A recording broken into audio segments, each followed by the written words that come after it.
All right, great armchair Imagineers. Tiki here, coming at you with another quick vlog style video.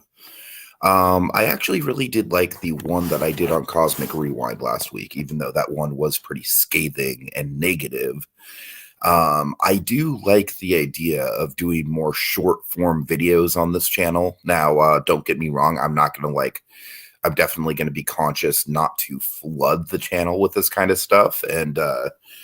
But I do think that having these kind of like 10-minute or so style vlogs where I just give my thoughts on something that Dragon might not necessarily have a particularly strong opinion of, I think it's a good way to go with this channel moving forward. And I think it's going to lead to a more diversified content stream for the channel. So with that in mind, you know what people are not talking about nearly as much as they should be? It's the Avatar trailer, the Avatar The Way of Water trailer. And not talking about it for the reasons that you might think, for the reasons that people would like traditionally talk about a big trailer.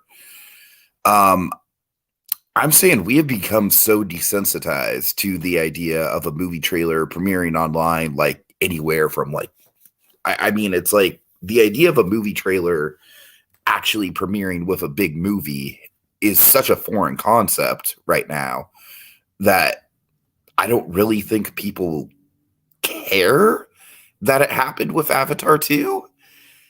And I think that's a shame because I think that premiering movie trailers on the big screen can have such a major impact on a first impression of said movie and really amp up the hype. And that's kind of what I'm here to like briefly talk about because I am a strong component for this kind of practice.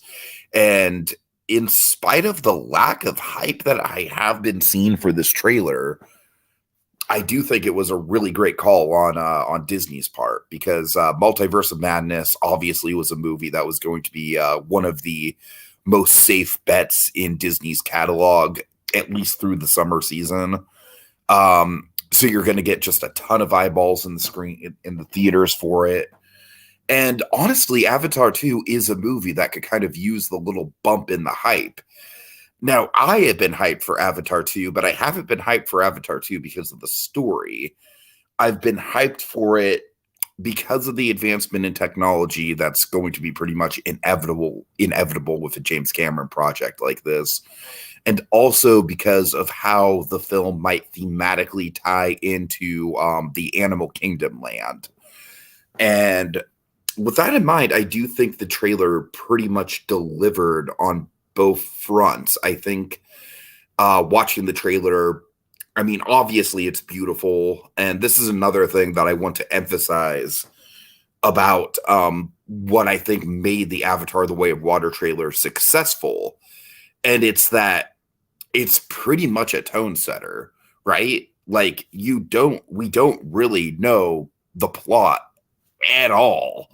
But we see the underwater stuff. I put a thumbnail up on this video of my favorite shot in the trailer, which is the perspective of just how massive those whales are. I think the whales are like by far my favorite part of Flight of Passage. The one scene in Flight of Passage where you're riding the wave and then suddenly the giant whale just freaking pops out of the wave. I mean, that is just mind-blowing stuff. And so I am very excited to see essentially what this whole thing looks like, to tell you the truth, is a movie version of kind of like the themes and visual motifs of Flight of Passage in a lot of ways. Flight of Passage, very, like I said, it very much used that kind of like beach setting, especially for the middle of the ride and then for the finale. So again, I'm very curious to see how this film is going to lean into the world building of, you know, a post Dances with Wolves era Pandora, you know, where maybe the humans and the Na'vi are on a little bit more of they have a little bit more of an alliance going on. It definitely seems that way. Honestly, the shot of the Na'vi walking along that big construction zone with the workers very much reminded me of the famous photo in Pandora of the Na'vi construction workers breaking ground on Pandora. So once again, I am very optimistic that we are going to get a lot of tie-in to Pandora, the world of Avatar. And if you guys follow my opinions on stuff regarding the theme parks, I honestly think that theme park adaptation, as far as like, because Disney is doing, I mean, I shit on Disney a lot for the IP usage, but what I won't shit on Disney for with IP usage sometimes is how they expand the IP. A big example of that is probably Guardians of the Galaxy Mission Breakout, not Cosmic Rewind. Fuck Cosmic Rewind. You all know my thoughts about that if you see my video. Very, very lazy Six Flags coaster in a box based on everything I've seen and heard of Cosmic Rewind. Mission Breakout, though. Mission Breakout has a very intriguing setting that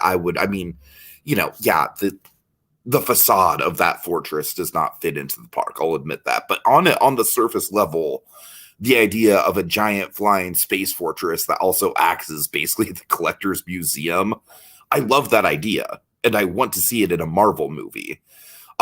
Same thing with Batuu, Galaxy's Edge with Star Wars. I would love to see Batuu actually worked into a Star Wars property, most likely The Mandalorian. I think the vibe of Batuu just fits The Mandalorian. With that in mind, I'm very much hoping for all the conservation themes of Pandora, the world of Avatar at Animal Kingdom, how Pandora has kind of become more of a national park sort of thing. I don't exactly know what they're going to do as far as the conflict in this story goes. I will say that as much as I do enjoy Stephen Lang in the Avatar movie, and honestly, out of all the human characters, he's like by far the one that's the most magnetic as far as performance goes. I am worried about him coming back. I am worried about that side of the story. I am worried about how is this going to work as far as like the conflict goes? Because I feel like the conflict, in spite of Stephen Lang playing an engaging character just from a performance level, not from a writing level, that character was like wooden as hell from a writing level, but Lang kind of elevated it. I don't know. I would like to see, as far as the conflict goes, I would like to see something involving like a rival Na'vi tribe, or maybe like someone from within the main Na'vi tribe wanting to usurp Jake as the chief, something like that, some sort of more internal struggle. I feel like we've already seen the Na'vi versus the humans. We've already pretty much done everything we can do with that. I really want to see more of an internal struggle, a bad guy who is actually a Na'vi who can, control the banshees or whatever. That would be really cool. Now, just looping back to the actual trailer and why we should be celebrating this trailer. Again, I am just blown away that Disney actually was able to pull this off, as far as like, okay, we're going to put it in theaters on Thursday night, and we're not going to put the trailer online until Monday. I'm not saying you have to do this with every trailer. God, no. It just, as far as the marketing campaign goes, it just would not work with every trailer. I'm saying for the big trailers, right? For like, I think you could have easily done something like this with No Way Home and Shang-Chi or something like that, or No Way Home and Black Widow. I forget exactly when the first No Way Home trailer came out, but No Way Home is just an example of another big event movie where we were all just dying to see the trailer. So yeah, like I said, you don't need to do this every time, but like for these big tentpole event films where we're dying to even see footage of the film at all, we're dying to see what the film actually looks like. I mean, Avatar 2 is a perfect choice because, like I said, I think most people like me who are even interested in Avatar 2 at all at this point are interested in it mostly for the visual elements. So it was a perfect choice to put on the big screen. I will admit, I don't think the Na'vi don't really look that much more photorealistic than they did in the first movie. I hate to say that. I hate to like nitpick the technology before I even see it, and there's definitely parts of the trailer that look beautiful. All the water stuff, all the underwater stuff looks great. I already mentioned the scale of the whales looks incredible. I love that they have like this sort of like underwater banshee dragon thing that looks like a fixture of the plot. That looks cool. But yeah, it's just the Navis themselves in a couple shots where I'm like, it looks good. Don't get me wrong, it looks good. I'm just saying it's not like mind blowing, like like to kind of like conclude the running joke that Dragon and I had. It's not like these Navis are like photorealistic animatronics or anything. But I digress. It's a small nitpick with the trailer. Another thing with the trailer that I love is the fact that it's all music, it's all atmosphere. Like I said, we don't get anything regarding the plot, which all the better for it. I think more teaser trailers should do that. More teaser trailers should just give you a tone taste of what the movie is about without revealing anything about the plot. I don't think it's that hard to do with the right editing and the right music choices. I do think it's interesting that we highlight Jake's one line about family being the fortress. And honestly, that is one thing where it's like James Cameron, like if he does knock this sequel out of the park, hello, it's James Cameron. He's kind of known for making the best sequel of all time. Not in my opinion. I think T2 is really good. I honestly, as a horror movie fan, I kind of prefer T1. I know that's an unpopular opinion. But just regardless, just as far as like the pop culture opinion goes, T2, greatest sequel ever. So I'm not saying that this is going to be like in the greatest sequel ever club. I'm saying I would be surprised if, on a plot point of view, this was not more interesting than the first Avatar. I would be surprised if he pretty much just copy and pasted another generic plot onto this. I could just totally eat my words on this video when the movie actually releases. I know that's a possibility, but I do think that with all the time and resources that Cameron has put into this thing, all the advancements and the visuals, I'm cautiously optimistic that the story is at least gonna not feel like a total rehash like the first film did. But yeah, I'm kind of all over the place with this video, but you get what I'm saying here. I think the fact that they managed to release this in theaters, and not release it on YouTube until the Monday after is a big deal that I wish more movies would do, and I think should be celebrated more.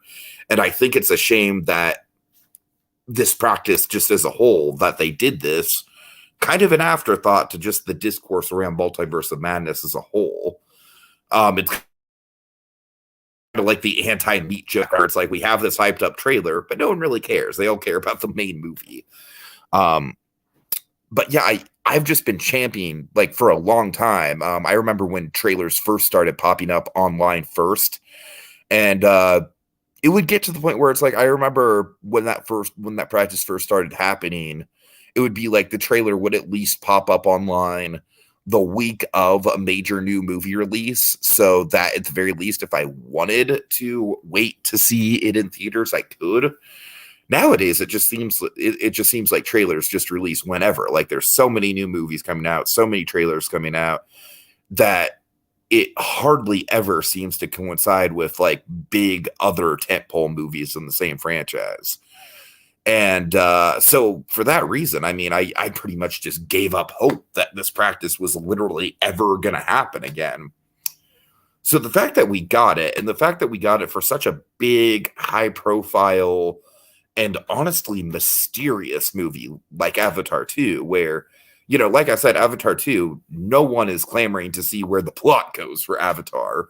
But at the very least, I think people were curious about the visuals, and to see the visuals of that movie for the first time on the big screen, I think that's something special.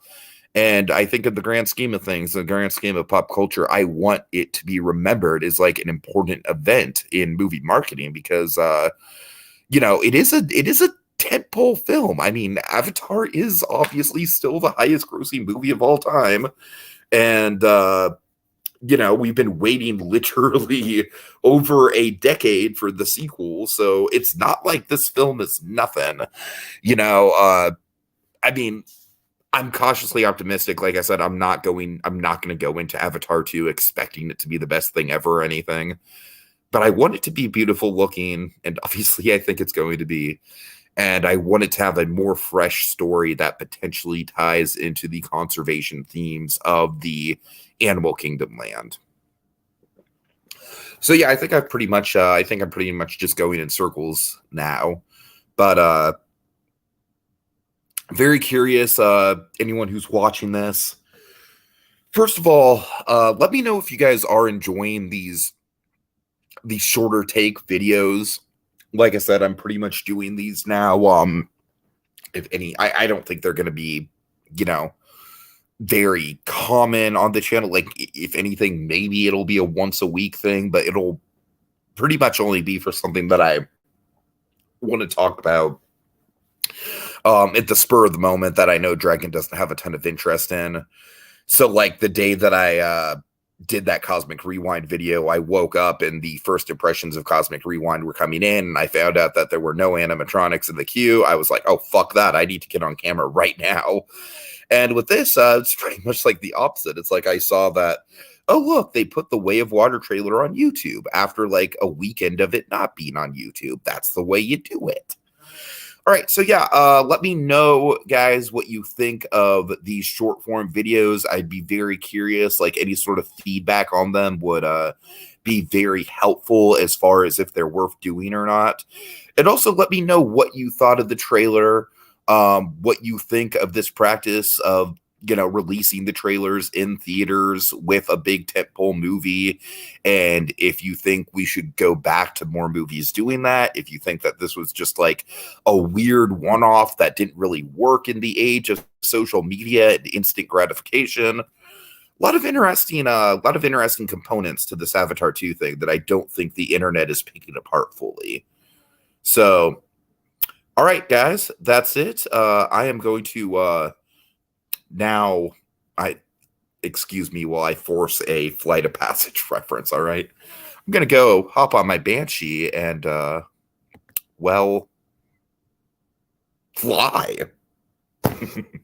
All right, have a good one, guys.